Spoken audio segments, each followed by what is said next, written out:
আমরা যারা বাংলা ভাষায় কথা বলি তাদের অনেকের মধ্যে ইংরেজি ভীতি কাজ করে, তবে একটু চেষ্টা করলে খুব সহজে ইংরেজি শিখতে পারি। ইংরেজি শেখা যথেষ্ট সহজ এবং মজার, তাই আসুন দেরি না করে দ্রুত ইংলিশ শেখার জন্য আজ আপনাদের সাথে একটি গল্প শেয়ার করি। অনুরোধ থাকবে আমাদের পুরো ভিডিওটি না টেনে শেষ পর্যন্ত দেখবেন, এবং আপনি যদি আমাদের চ্যানেলে নতুন হয়ে থাকেন তবে অবশ্যই কমেন্ট বক্সে কমেন্ট করে যাবেন। আমাদের চ্যানেলে নতুন হলে অবশ্যই লাইক ও কমেন্ট করবেন। দর্শক ভাই ও বোনেরা, অবশ্যই ভিডিওটি শেয়ার করতে ভুলবেন না। আসুন গল্পটি প্রথমে বাংলায় শুনি। গল্পটি যদিও হাসির, তবে কাউকে দুঃখ দেওয়া আমার উদ্দেশ্য নয়, জাস্ট একটু আনন্দ দেওয়া ও সাথে ইংরেজি শেখা।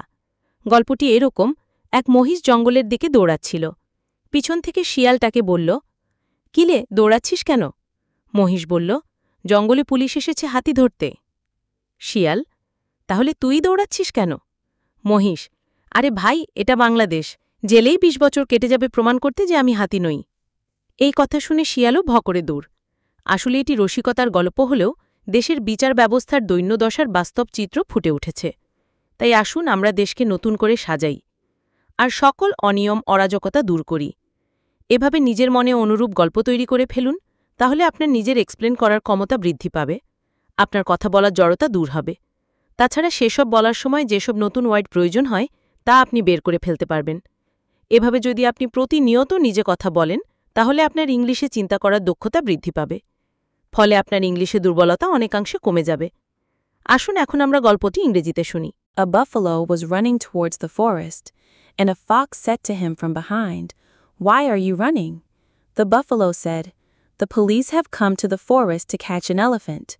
Fox, "Then why are you running?"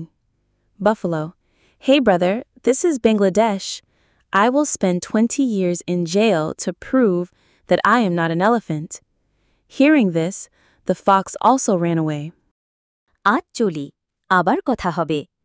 আপনারা কোন বিষয়ে জানতে চান কমেন্ট করলে নতুন ভিডিও তৈরি করব। সবাই ভালো থাকবেন। আল্লাহ হাফেজ। আসসালামু আলাইকুম।